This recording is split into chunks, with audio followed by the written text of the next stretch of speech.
If he didn't have a title, you meet him, you know him, you spend time with him, you say, what can I do, sir? His career is legendary, as is the mark he has made on this community since he retired. How's that retirement thing going? It's rare in life when you get to call your heroes your mentor and your mentors your friend, and I am so blessed, and that's not a word I use often, to have Arthur Adler as my hero, my mentor, my friend. Please welcome the founder of the Boca West Children's Foundation, Arthur Adler.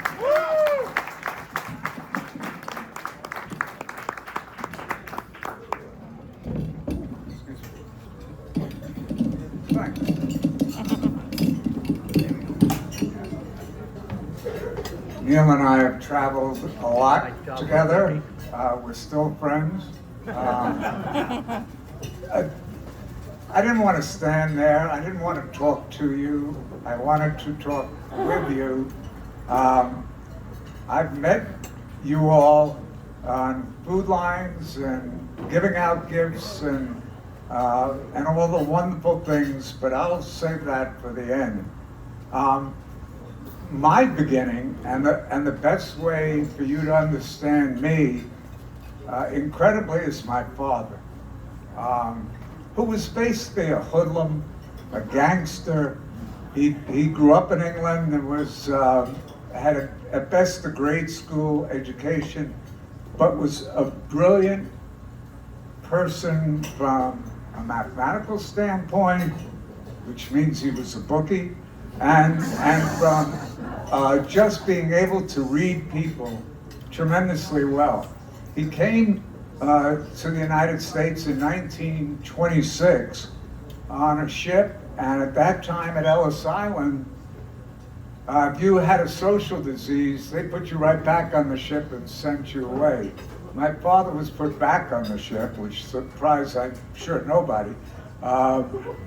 He hid out in London to raise enough money to get to Toronto, Canada, and then snuck over the border. And all his life was the illegal immigrant in the United States. And, you know, I was first generation American. My father met my mother the next year, who was a showgirl at Ben Miller's Riviera in the Cliffs of Englewood in New Jersey. And she, very shortly afterwards, told my father that she was pregnant, which was an interesting concept since my sister was born 9 years later. So you can only imagine that this marriage was not a great one, but it lasted for 30 years in some manner or sort. But my father taught me one thing. He taught me creativity and taught me risk-taking. And he taught me that failure does not mean you're out. Failure just means you have another at-bat. And I originally had written a book with New Jersey Star-Ledger writer Morse Klein back during a baseball strike in 1994. It was called Sunday in the Park with George. Stephen Sondheim we stole it from him, but it never got published because when we finished the book, we realized that in telling the story, we'd embarrass a lot of people just to tell their story, or maybe even break up some marriages. So it lay dormant. Then a Hollywood guy decided that he wanted to put a story together about the world of the Yankees, of Billy Martin and Reggie Jackson and George Steinbrenner, and together we wrote a script. It was called The Bronx Zoo.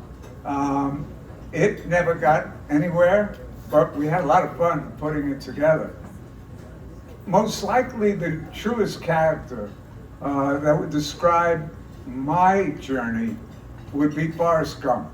If everyone remembers the story, Forrest happened to be everywhere. He ended up on the moon, he ended up at the Super Bowl, he ended up doing everything. I have fallen into more good crap than anyone could possibly think. I left law school the same day, February 9th, 1964, when the Beatles arrived in the United States. And 5 months later, well, 3 months later, I married. 60 years later, still there. But a month after that, I started work at Columbia Records, and hired by Clive Davis, who was an attorney and shortly became president of the record label. And he basically took all these young attorneys and put them in different areas of the company so he knew what was happening.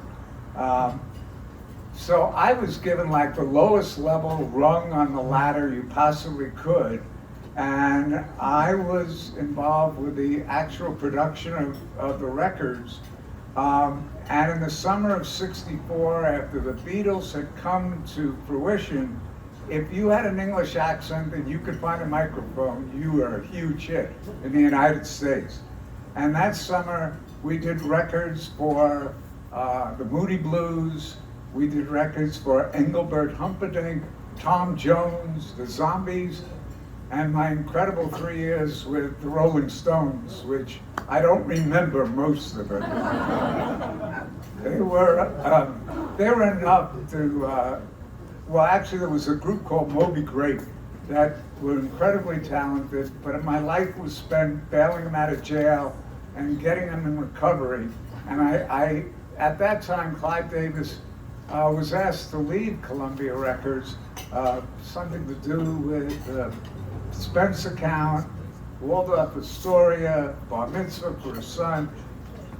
He's 94 years old right now and is still the icon of the record industry. But all of the attorneys with him said, we don't want you doing the job you're doing. So I moved over at that point to CBS Radio and was fortunate enough to start All News Radio.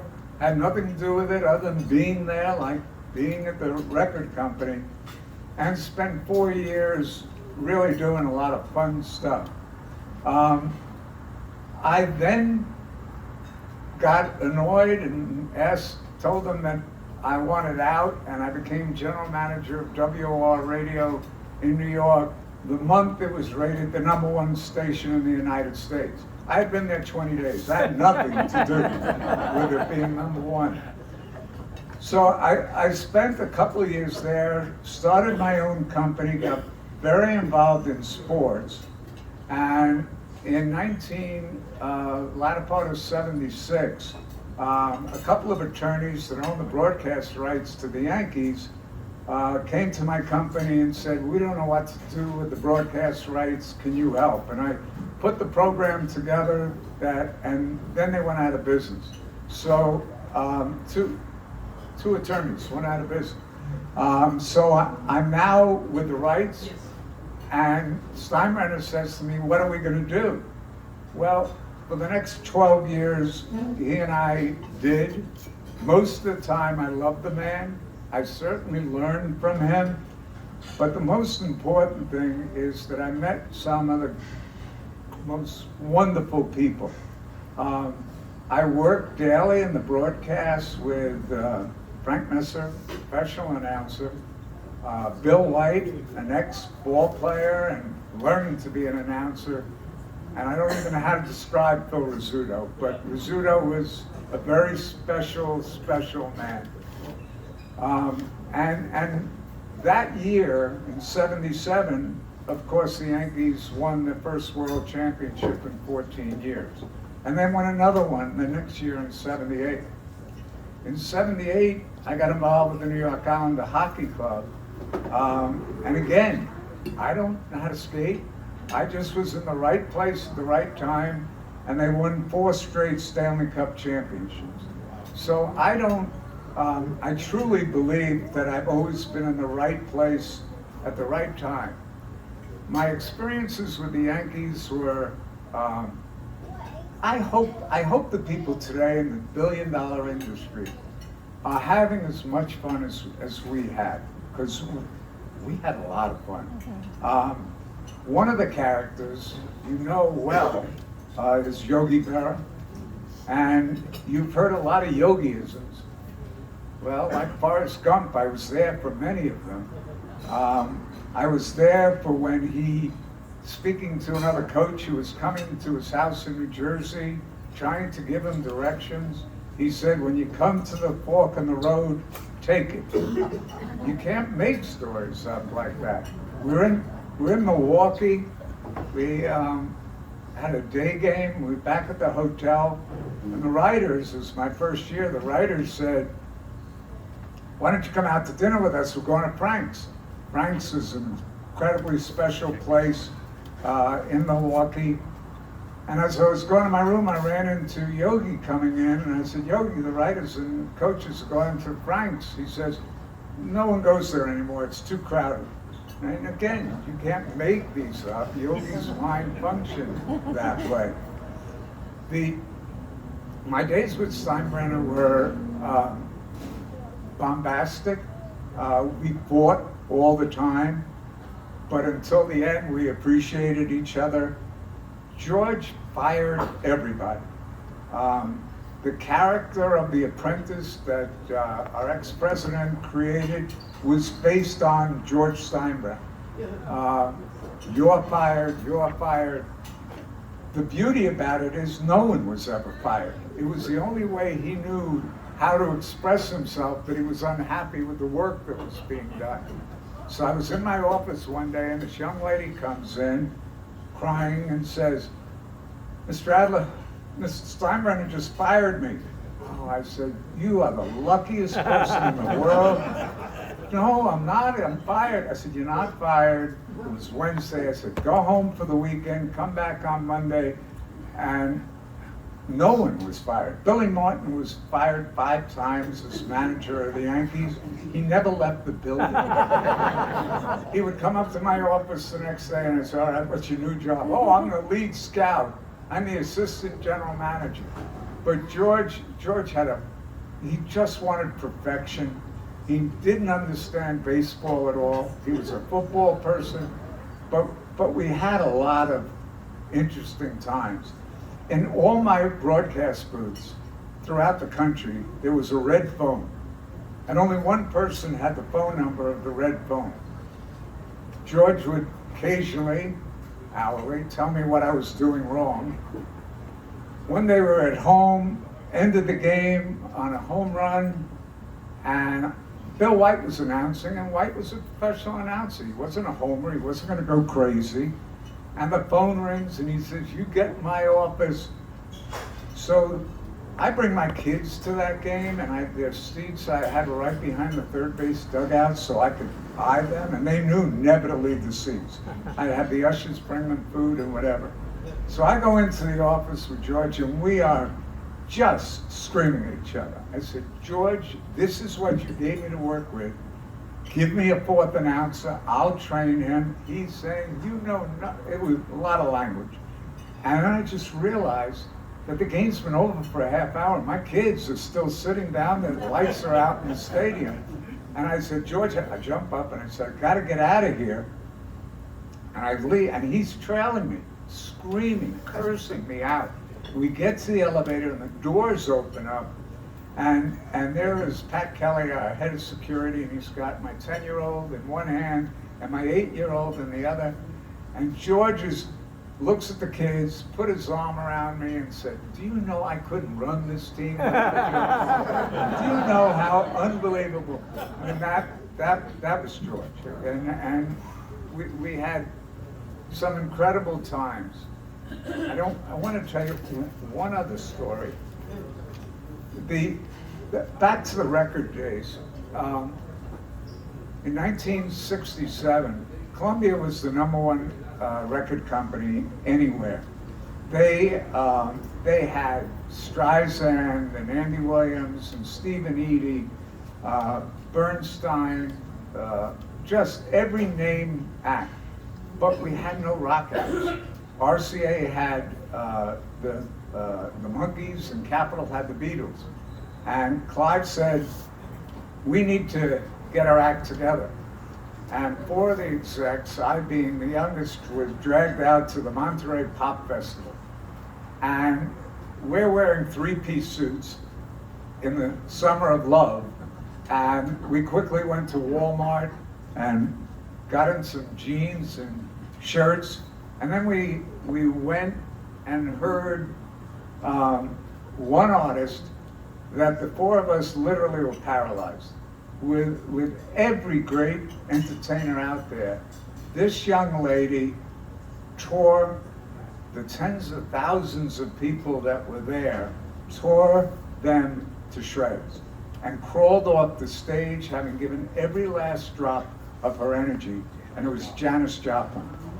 And again, right place, right time. We then signed Janis to the label, and that's when chaos came into my life for the better part of the 4 years. She unfortunately died of a little too much Southern comfort and drugs and everything else. But we had, a very special relationship. People don't know, she came out of Port Arthur, Texas, and she was in high school and didn't mingle well. She had one great friend at the high school. His name was, is it Jim Johnson? Who's the coach for Dallas? Jimmy Johnson with his hardened hair and whatever. The most opposite two people you could ever meet in your life. Stayed lifelong friends from high school on up.